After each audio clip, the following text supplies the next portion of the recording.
Welcome, everyone. Thank you for joining us this morning for Winning Digital Strategies for Higher Education. I'm your co-host, Jim Brophy, Group Director of Digital here at Northwoods. Today, higher education is experiencing one of its most challenging moments in decades. Declining enrollment, shifting student demographics, shrinking budgets, and a generation of prospective students who are skeptical of traditional advertising have forced colleges and universities to rethink how they connect with their audiences. Students today don't just want to be marketed to, they want to be understood. They live online, they trust peers over institutions, and they can spot inauthentic messages from a mile away.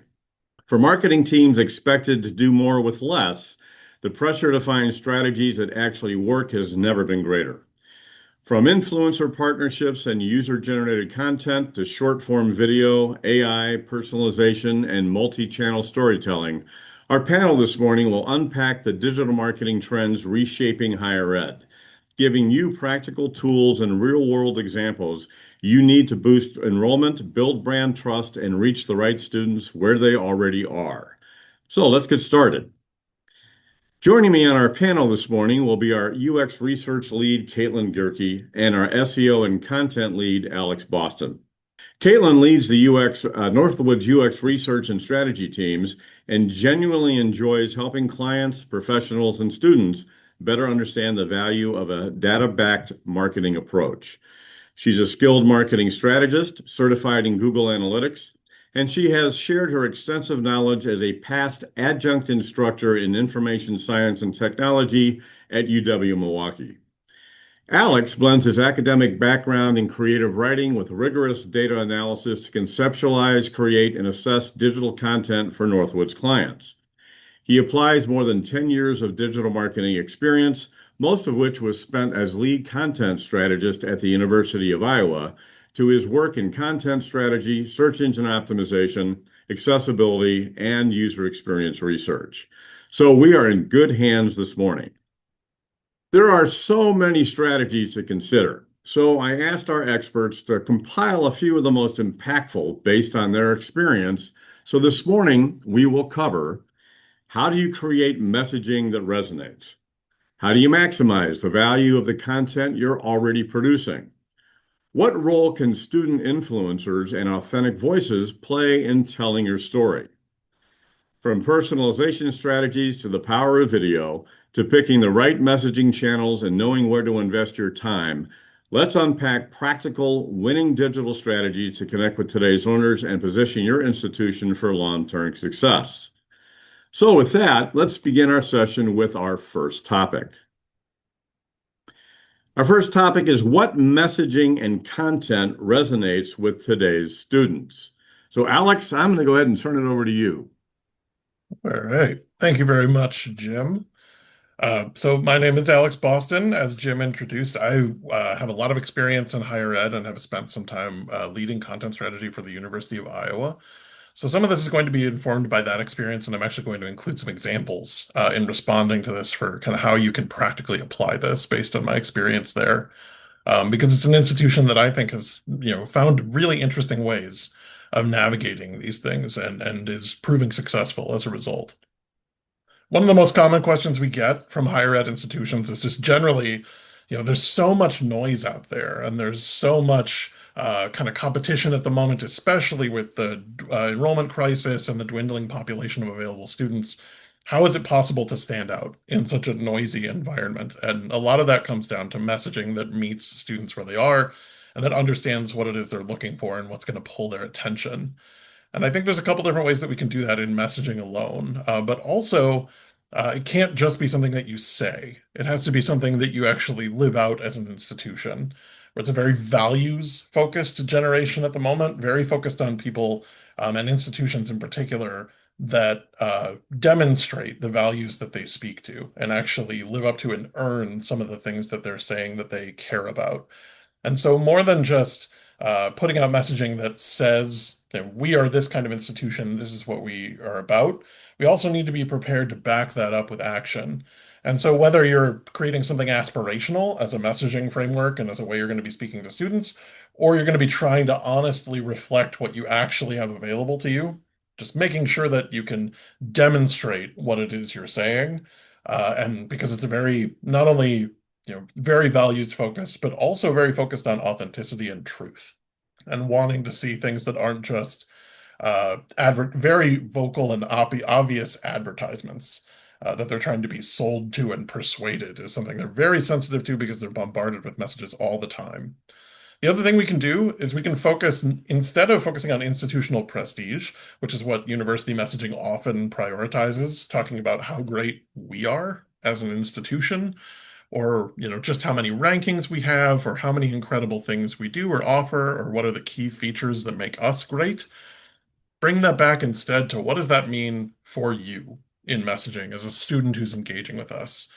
Too often, even nowadays, I see institutional messaging from universities and even smaller schools that is focused on, we're this category of research institution, or we have this much in external funding, or even public funding that's come in dedicated to research. And students don't really understand what that means on a practical level. So if we instead bring it away from here are the things that we have in terms of awards and accolades towards what's the benefit to you that we have these, that's one thing that we really need to focus on messaging, making sure it's clear why this does something for you. To that extent, ROI is an important component now, obviously. We all know that cost is a key concern for parents and for students. There was a debate for some time. I think the conventional thought was that students didn't really care about ROI, that the messaging should be focused on kind of the hopes and dreams, aspirational component of this, as opposed to hitting the practical points, because they weren't really thinking about that. That has certainly changed culturally. Just in speaking to students, you can get the sense pretty quick they're pretty heads up about whether this is a good investment for them or not. And so being unafraid to wade into this many of our graduates go on to get good jobs, messaging, I think being that on the nose about it is not a bad thing anymore. And really speaking to the fact that this is a practical choice and treating it less like a follow your dreams aspirational kind of message. Not that there's anything wrong with following your dreams, of course, but making this more grounded in what people actually understand is the benefit of college right now.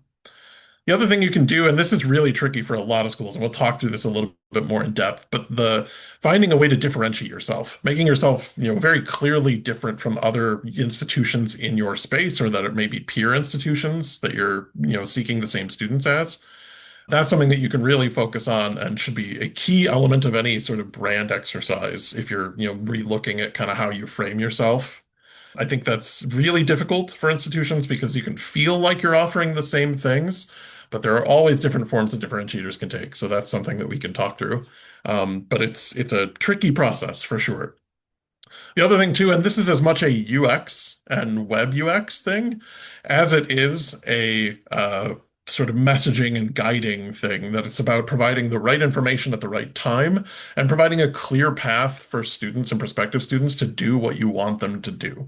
So that involves creating a digital experience that is both clear in its messaging and helps people, know exactly what steps they're supposed to take at a given time, and also creates a flow of actions through your digital platform that you have, whether that's your application intake platform, or if there's an admissions element to this too, that is where you need to have people communicating with admissions folks. Creating that clear flow where people can engage easily with that, really important and can be a message in and of itself as to what you value. And the final thing is on that front, good experiences are the best messaging. So actually creating an on-the-ground good educational experience and having a great service is another tricky thing because as a communicator at a university, you're often kept away from actually shaping the product and the service itself. But there needs to be kind of a two-way street where marketers, I would suggest, wherever you can, advocate for this framework, where you can tell people what it is you're seeing on the ground. You're a good listener branch of the university as well as, kind of the communicating and speaker side of things. So bringing in that insight and shaping that back to what can we actually do to make this experience on the ground that students are actually having that they can share out on their own organically, reflect what it is we want it to reflect. And so that's kind of the tougher challenge of this, is that messaging can only do so much. The brand and the service needs to live up to a certain expectation. With that in mind, I wanted to share a quick example of kind of where brand meshes with all of this, because a lot of schools, I think, either over-focus on brand or they think they're focusing on brand, but what they're really doing is just creating a tagline or a series of taglines. that they're going to throw into certain things, but they're not actually a brand that is either earned by action or is genuinely helpful to communicators as far as a unifying idea. And so I have this example here. It's not important that you read or understand every word of this example, but just generally, this is one fragment of the brand platform that we were working from at the University of Iowa. This is something that I helped develop. So this is just one little component of it where we had a sort of central brand claim that we were building everything around, that we wanted to make sure that every single person who interacted with a piece of communication from us walked away with. And then we had supporting messages that made that provable and that were earned based on the research we did and things that we wanted to highlight as differentiators to prove that. That means that your brand is not just one single message. It's not a single line. It's not just your brand promise and then we walk away forever. It is something that is just based in truth, that provides a clear distillation of your value proposition for people who both need to communicate on your behalf and people are going to be hearing about you. And then other things along the lines of just like having it actually earned by the services that you offer and the actual academic experience you have. The other thing too is that it's going to be shaped by how your audience perceives you. So it's not something that we can 100% control. We don't need to try and control it. What we need to do is provide a quick focusing point that's owned and ownable, and something that provides a value proposition that speaks specifically to student benefit. And that's something that can be really tricky because, again, the habit is to institutionalize and to make it something about how great we are. Differentiators within that can be extremely difficult to come to because it seems like all the experiences are kind of similar. But you can really break the core differentiators at work here in this particular example down to a couple simple things. And I think once you stack these up, they don't actually look that phenomenally unique on their own. There's other schools that have these different features available to them. It's the combination of these things that made Iowa stand out, and that we were using to really make it something unique. So we have the literary prestige, which is genuinely unique about the University of Iowa, if you're familiar with it. It is some globally recognized writing institution.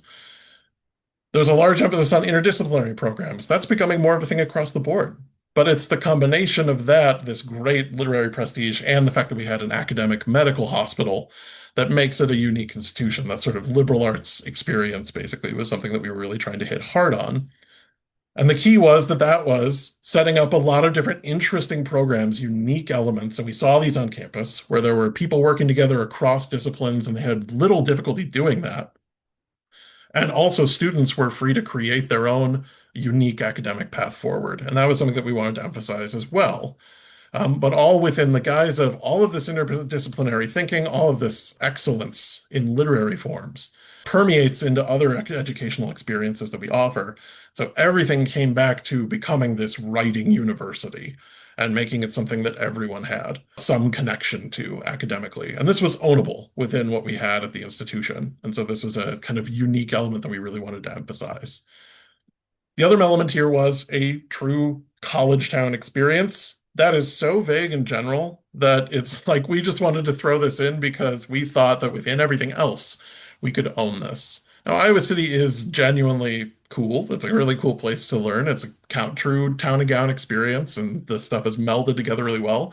But it doesn't really rise to anything that's like a truly exceptional. No one else has a college town like this experience. But within everything else, within this collaboration message, within everything all mixed together, it becomes something kind of exceptional at that point. So the whole experience is what we're trying to emphasize by things that don't necessarily have to be no one else has this, but the whole package woven together creates a picture that we can distill down to something that is genuinely unique. Now, what we have to do then is we can't just lay this out, right? We have to turn that into something tangible, something provable, and something that students can recognize as a benefit. And so for this, for example, we really wanted to focus on there's our ROI message right there in the center of our brand claim. We could find in stats that employers were looking for these soft skills of, the ability to present and communicate are essential to jobs. And we kept hearing from people that did internships with Iowa students that again and again, Iowa students were differentiating themselves from the pack because they were so good at presenting their ideas. and they were exposed to this stuff all the time. And this was genuine feedback that we got from employers that loved bringing on Iowa graduates because they got exposed to this throughout. So it was an ownable benefit that we could demonstrate through story after story that we would tell about students. And so we really wanted to do that as much as possible. Then there was elements like writing for medical practitioners, which was a course at the University of Iowa where you could take cross-communication courses across disciplines. And that's something that we had a couple different examples of that we wanted to really emphasize, that this was bleeding out. So we could talk to the, yes, we have a bunch of Pulitzer winners, but also this is something you're going to get to interact with as a student, no matter what you study. Where arts meets science was really about demonstrating to numerous students who like found ways to make unique degree programs work there, which for a Big Ten large institution is not what you picture. So again, we wanted to try and bring that down to let's tell as many stories as possible about students who have done that, who created unique paths, and then actually deliver those stories and distribute them to our audiences. And they were highly resonant whenever we found kind of unique elements that we wanted to push. And that goes to research as well. We found, people who were on, really interesting paths, essentially, and just highlighted those stories again and again and again, and brought everything back to these core elements of our message whenever we possibly could. So this is a focusing tool, and that's it, to help you constantly hit the same thing. That repetition in a noisy environment can be extremely powerful. And so that's really what the brand effort of the university was to not shy away from being a liberal arts institution, but instead be the liberal arts institution and to just own it and say that this is actually what ROI looks like. And it's been very successful for them as an institution, even with the enrollment crisis. They've been doing quite well.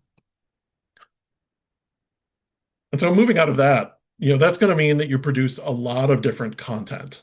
You produce a lot of different student stories, produce faculty stories that support your message. Maybe you're producing video content that highlights, the place where your school is actually located, or some sort of facility or program that you have available that you want to tell a little bit more of a story about. How do you make sure that you're going to invest all this in producing that content? How do you get it, to be the most effective and driving the most traffic to you? It's a very common question. So again, I'll have an example here just from my own experience, which is we created this 1 minute long kind of town and gown video emphasizing living in Iowa City, which was just kind of a quick bunch of little shots that kind of demonstrated what it was to live as a student here. It was largely authentic. There were a couple stage shots, but it was mostly just kind of footage that we took out live. But there were a couple definitely like modeled shots that were, set up, but for the most part, we were really striving for authentic where we could. And that was another thing that defined our kind of look and feel was just low touch, lots of authenticity. Let's try and just demonstrate this exactly as it is. But all of that turned into 15 and 5-second YouTube ads, something that we could recut and use into many different places. And we could, from that footage that we took, we cut it up into a bunch of different little segments. It became a YouTube bumper ad. We can put it on Instagram with, reels that we can put from different cuts of the central footage we took. And we made hay out of this video for months at this point because of all the different ways of recutting all of that footage. And then you can do recuts from there. You can do, stuff for various different channels. And then you could have, then what you get out of that also is you start building up this base of just B-roll that you can pull into a bunch of different clips and, cut up however you need to. So we have this large library of footage that we took to make this that could then be recut and used again and again and again. And so, yes, video investment is substantial. It takes a lot of time, it takes a lot of work and a lot of skill. But if you invest in it the right way and recut these things, they can, generate millions of impressions after you're done. And so with the right distribution method, they can be really, really powerful. The other component here is making sure that we're sharing where students actually are. This is one example from a higher ed school, and this is pretty typical of what we're seeing in terms of where students are engaging most. So this is basically just what percentage of your users that end up on your site use these particular platforms. And this is taken from a tool called SparkToro that's really useful. It uses a lot of different cool data points to help you learn a little bit more about your audience. So this is one that is definitely worth checking out if you haven't already. But YouTube, Reddit, and Instagram are really defining the search process at the moment. They're really one of the places where most students are interacting with, which makes sense. YouTube has video profiles. Not only is it highly used by pretty much everyone who interacts with the website, YouTube is extremely popular, but it has a lot of things that help in the search process. And so maintaining that body of videos can be really, really helpful. Reddit in particular is really interesting. There's a lot of people going on a forum like Reddit to try and get a sense of their experience from other students and to try and kind of make their search process and make those decisions that way. So that one's growing for sure. And some schools are even having an admissions person on Reddit actually answering questions, and that's proving pretty effective to have that direct outreach there. And Instagram is just a great place for photos. People want to see themselves on campus, like the old dictum says. And that's still very much true. People want to be able to picture themselves there. And so having strong imagery, displaying yourself and what it is to actually be a student there, regardless of your institution size, can be really powerful if it's authentic and displays the real experience. All right.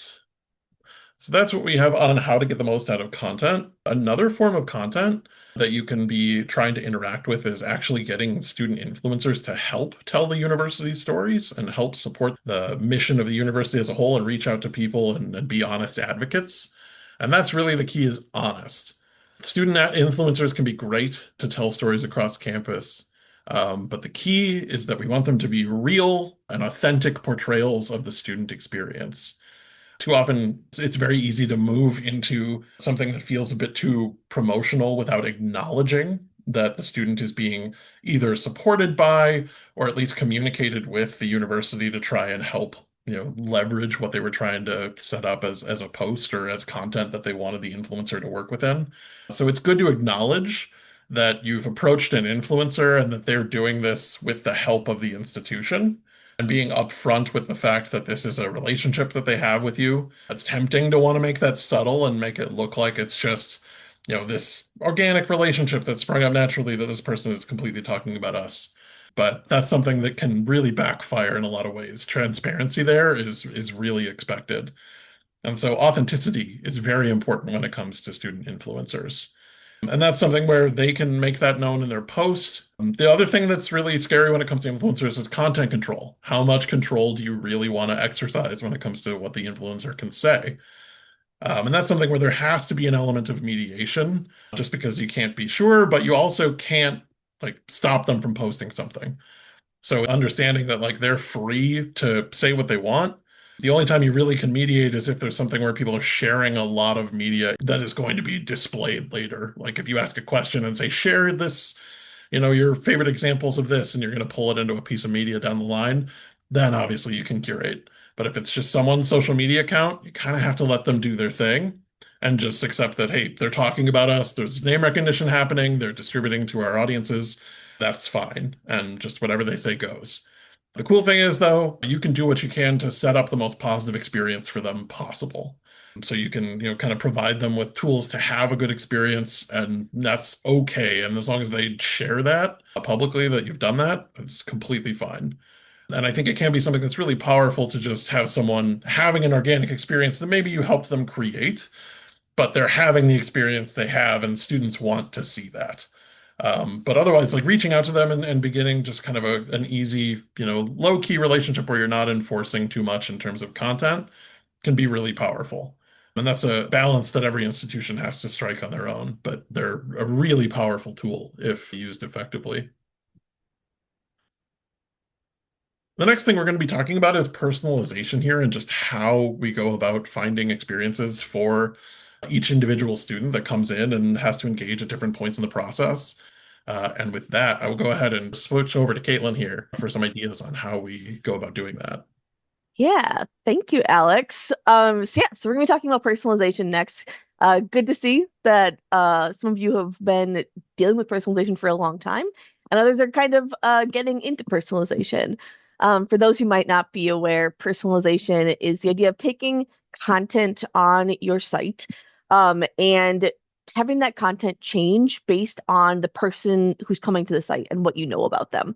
So a really simple example of that might be changing out a header image based on a program that you know that a student is interested in. So if they've come to your site before, gone to the biology pages, you change out the header image on the homepage when they get there next to be a photo of the biology labs on campus to make them feel more connected and more, in tune with the content that they're seeing, making it feel like it's for them specifically. So we're going to talk a little bit about the benefits and the pitfalls of this, and really kind of taking a lot of the things that Alex talked about in the first half of the presentation and actually applying that to specific areas of your website and other marketing efforts. But let's talk a little bit about personalization first. Now, on the good end of personalization, there's a lot of cool things and a lot of benefits it can provide. For one, people see what they want to see. They're seeing the content that's actually equivalent to them. It makes them feel more connected with what they're seeing, makes it feel like you really get them, makes it feel like they can see themselves fitting in to your university based on actual imagery that is tying their interests to you. So that's a great plus. Things in our marketing world have just become more and more personalized over the last 5 to 10 years. And so people are beginning to expect some aspect of personalization in their marketing experiences. So it's good if you can kind of control what that message is and tie it into their interests. And additionally, people are more likely to engage with that content because it's of interest. If they are seeing content that is more relevant to what they're interested in, they're more likely to pay attention to it, more likely to click on it. If there's someone, again, if I go back to that biology example and they come into your website and they immediately see biology imagery and, it fits in what they're interested in, they're more likely to be pulled in than if they're seeing images of the music rooms, of the band playing or students in a practice room.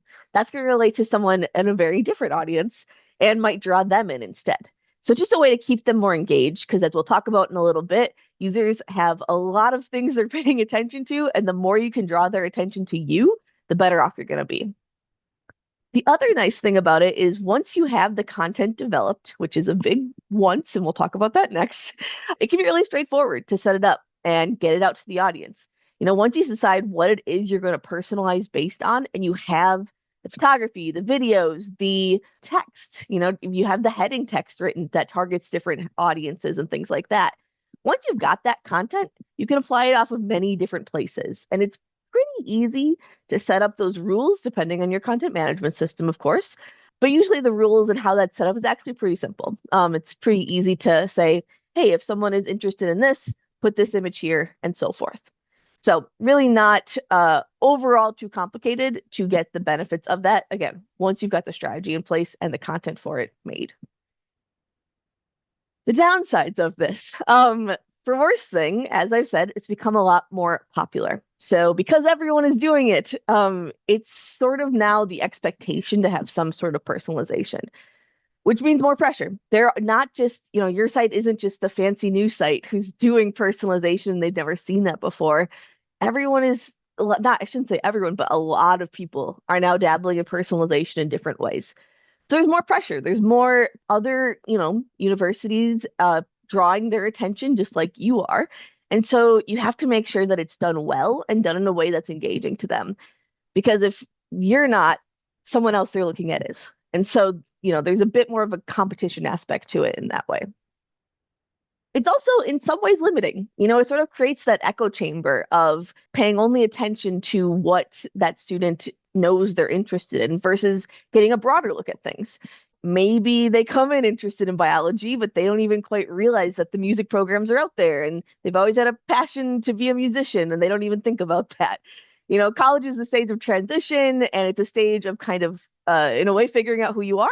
And so if they're missing out on seeing other viewpoints and other things that they don't even realize are open to them, they might be kind of stuck in their own little echo chamber. So there is an aspect of having personalization at the times it's needed, but also making sure that they're still exposed to everything that you offer as well. The biggest issue really is content. You need a lot of content in order to support personalization efforts, whether it's photography relating to each different program or each different on-campus interest or type of student, maybe you're personalizing based on a traditional student straight out of college versus a adult returning to college after many years. You have to have content to relate to them, whether that's photography, videos, or honestly just written content, writing the different text on the page in a way that relates to those different users takes time. And then when you need to update things, you have to make sure it's updated across those different personalization areas as well. So it can be really time consuming. You're basically writing or building a page multiple times for these different audiences. And so it can be a lot of work. So again, it's kind of that pressure to do it and to do it well, but also balancing that the amount of effort that it takes to really do it well in the end. And then finally, the other big balancing point is, when do you stop?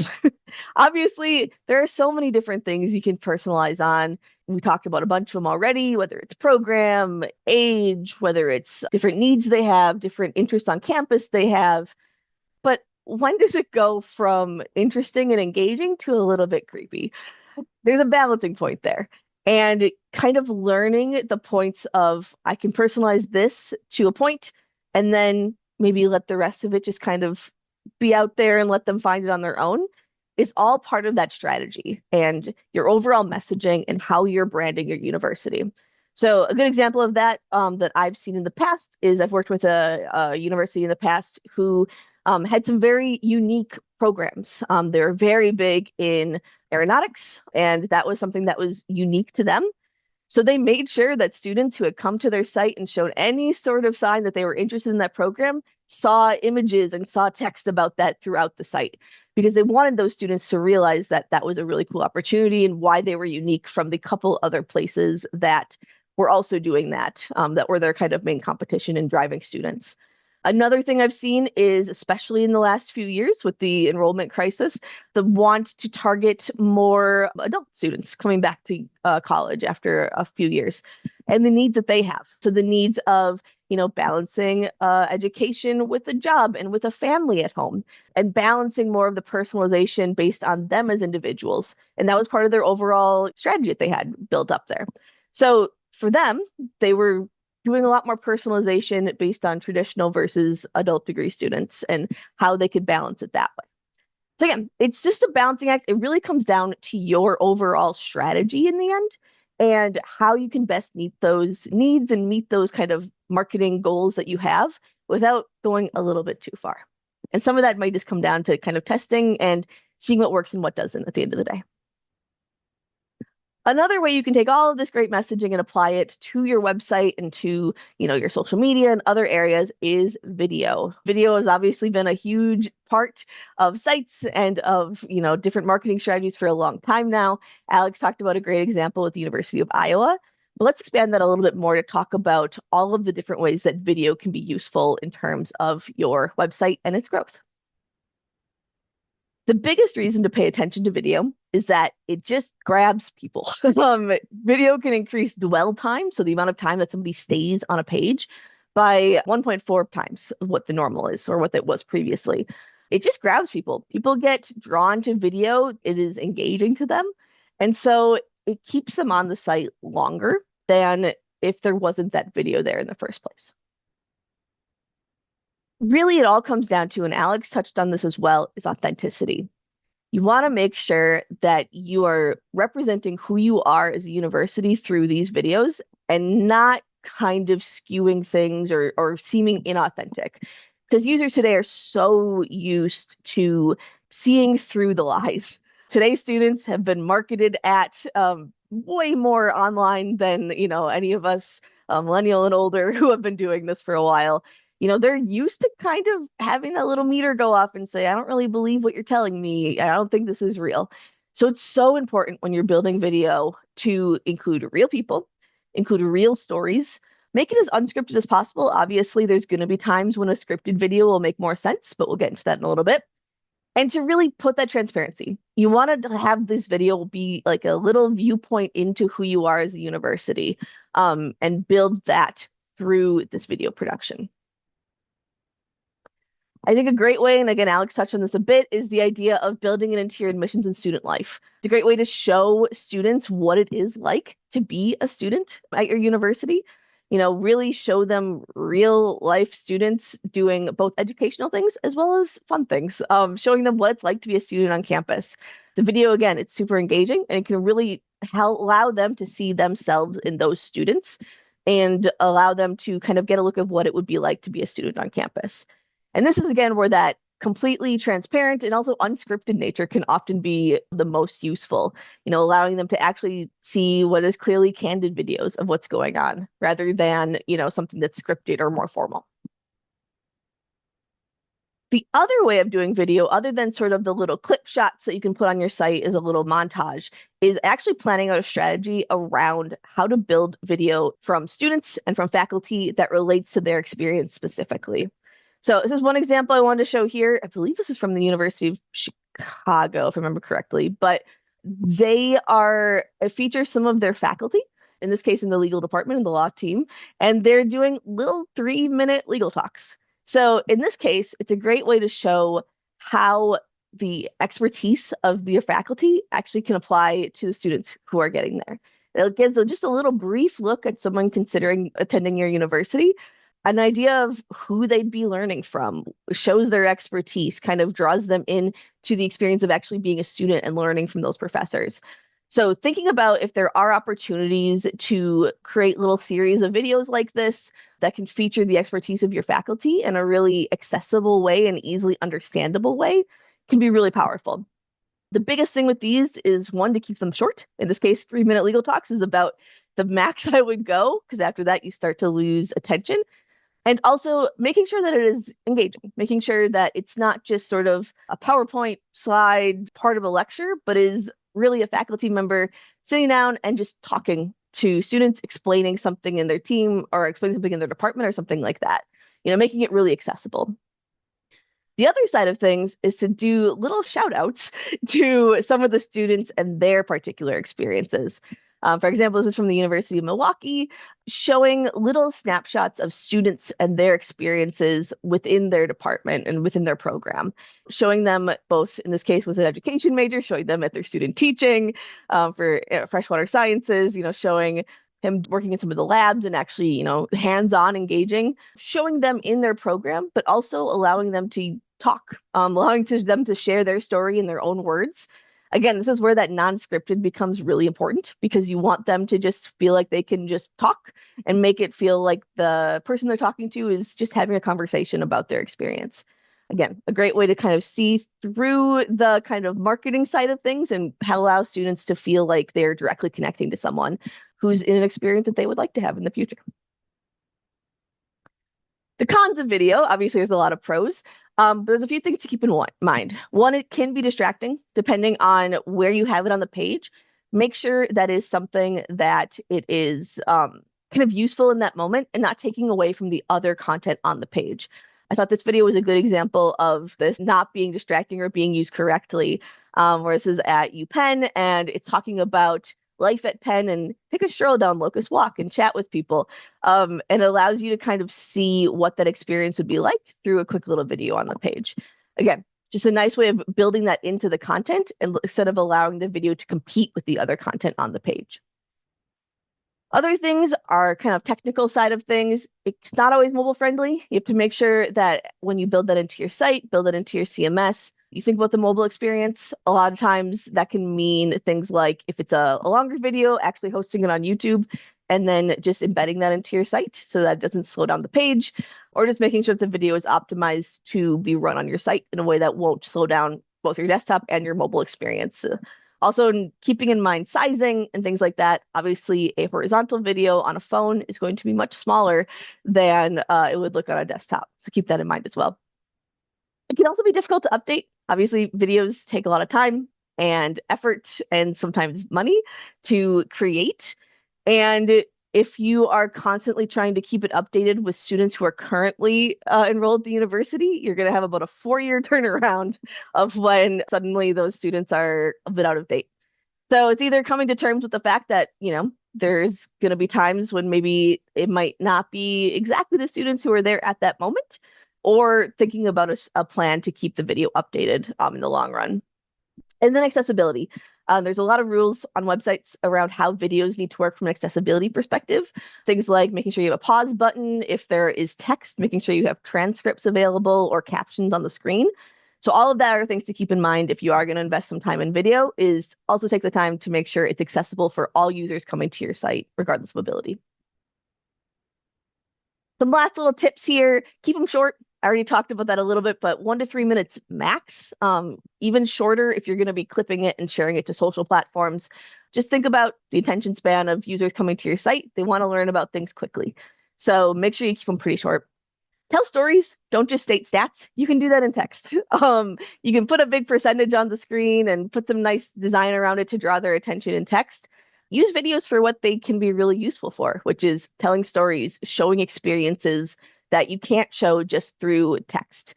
In the same vein, show real people. Don't hire actors or use stock for this type of work. You want to actually show what it's like and allow people to see real people, or even, future professors that they might have within these videos. Add captions, add transcripts, make sure that you're following all the accessibility guidelines in that sense of things. And think about the ways to use it in other places. Alex showed some great examples of how they use their little clip of video across lots of different channels for a long time. If you're going to be taking the time to invest in video, make sure that you are using it widely and really, getting the most out of it.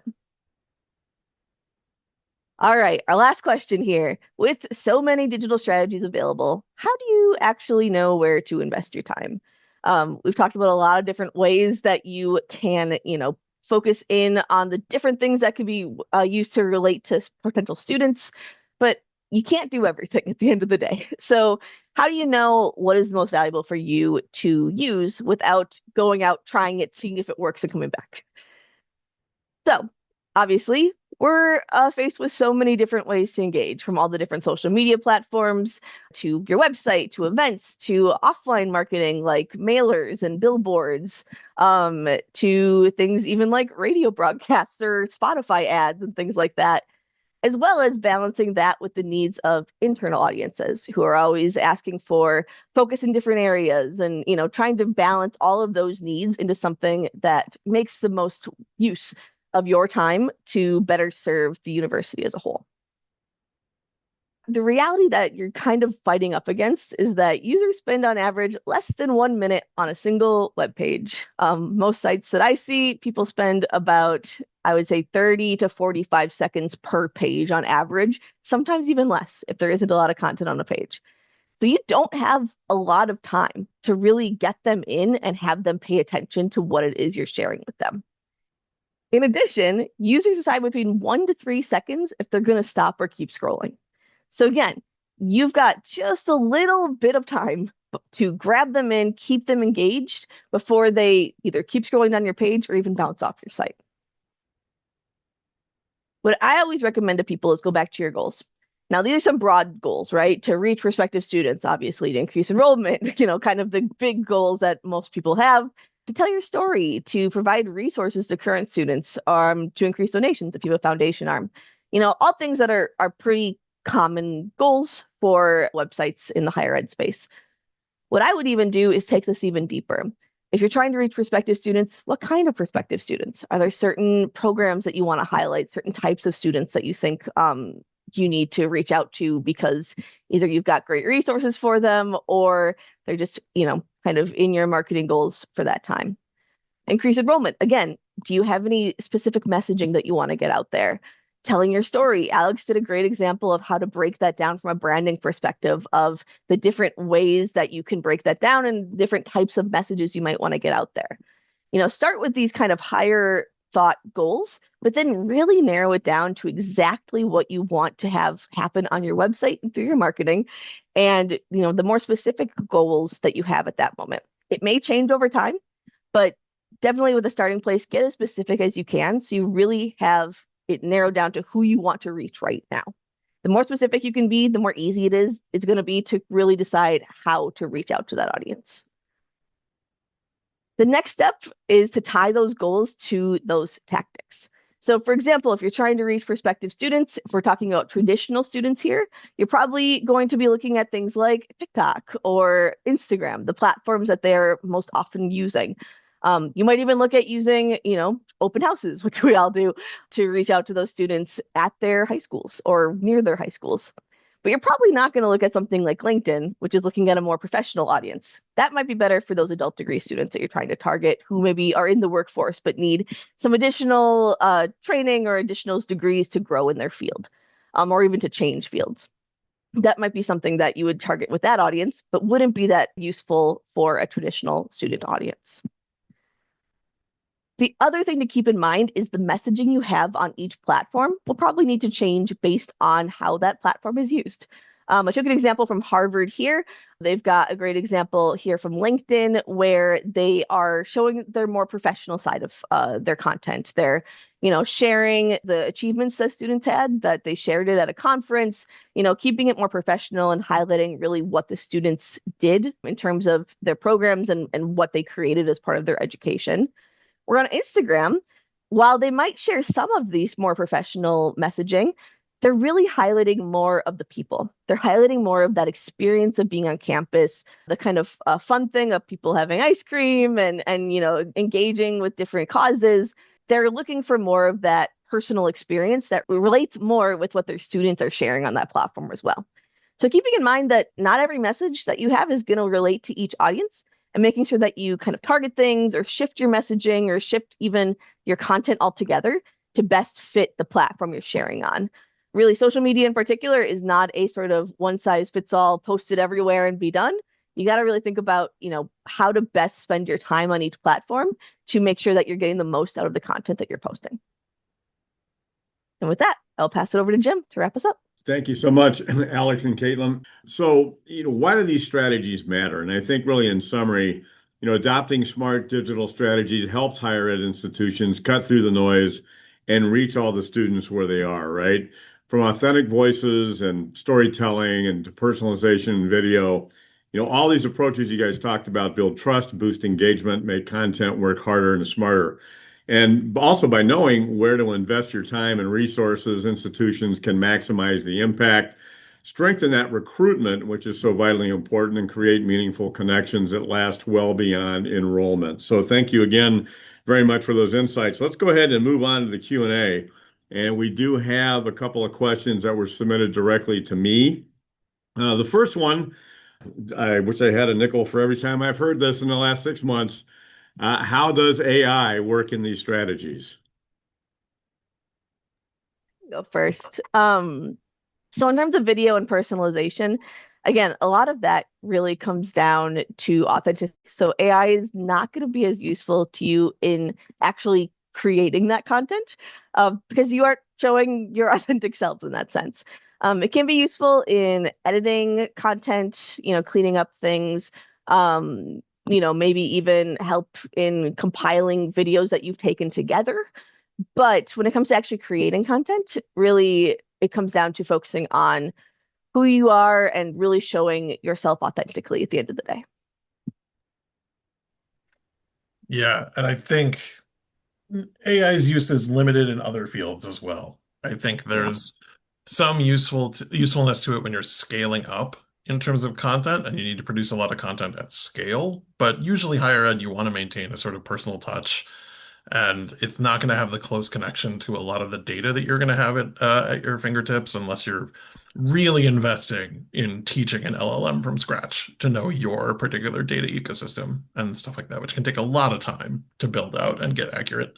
And even then, you're still going to want to have somebody on the other end of it checking the kind of content that it creates. And so there's always got to be a human touch. I think it can be interesting from a analysis standpoint if you do have a bunch of like student data or something, or if you have kind of bunch of user path journeys that you're looking at and you want to try and analyze those. Sometimes LLM tools can help you surface insights that you wouldn't have found otherwise. But again, you kind of have to double check that that's true and that it's not hallucinating and that you're not getting something that isn't a faulty result. So I would say the use is limited unless you're scaling up in content a lot, but then you have to make sure you're not doing something that has to be highly like emotive and personal and like it's limited use, I would say, at this point for higher ed. Yeah. Yeah, thanks, guys. That's good insight. I did get one more question quickly. Do you have to pay someone to produce video, or can you do it in-house? Um, it really depends on what type of video you're making. I would say if you are trying to make a really, artsy, more of the artsy kind of clip show videos, it can be nice to have someone professional do it because it really matters the composition of the video, making sure that it looks the way that you want it to look. Another great place to go to is if you have students who are learning about that, it could be a great way to show off their talents as well, which could be a great selling point also in terms of that. But also, a lot of video, because you're trying to show the authentic side of your campus and talking to students and things like that, doesn't always have to be overly expensive. If it's just a student showing part of their day or, taking a quick video talking about something that they are doing or something that they enjoy about their program, some of that can be done pretty cheaply. So it really just depends on kind of the goals of that piece of marketing that you're making and also the longevity of it. Obviously, something that you're going to be posting over and over again and using in lots of different channels, you might want to invest in a more professional setup, or something that's a quick piece of content of just a student talking or a faculty member talking could probably be done more inexpensively. Yeah, Great. I would definitely echo that it really depends on how much investment you're going to be making Yeah. in video as a framework. If you're going to be regularly posting to stuff, it really does help to have not only an internal team that's managing it, but also somebody who's building up your library of, Yeah. B-roll footage and clips you can use and who's familiar with your message framework. And, kind of that's the other side of the investment too, is building up a digital archive of all of this stuff that you're going to create that you can easily access and pull from and reuse. That's something that an internal team can help you with. Whereas, working with an external team, you're going to get the file at the end of it. You're going to go back and forth on the result, and then you're going to have it, and that's it. You're probably, Yeah. you may get the raw footage. You could probably ask for it, but you're going to have to figure out what to do with that and how to manage that on the inside anyway. Yeah. Obviously, though, resources are an issue. And you may not have the resources to build out a video and photo team or something like that, but so you can make it work, but those are considerations to be aware of if you do have to work with external vendors. Great. Well, thank you for those pros and cons, and thank you for answering the questions and your insights today. Before we wrap things up, I'd like to mention our next webinar, which will be on Thursday, April 16th, where we will show how your website data is lying to you. As always, all of our webinars are complimentary and begin at 10 a.m. Central Time. You can learn more and register at learn@northwoods.com. And if you're looking for information on a specific topic or just want to stay up to date on the latest trends and developments in the constantly changing world of digital, you can check out our blog, our recorded webinars, our YouTube channel, and our Around the Campfire podcast, featuring casual conversations with our experts on all things digital. We encourage you to check that out. And like I mentioned at the top of our webinar, we'll be sending out a link to the recording of this so you can pick up those URLs in the recording.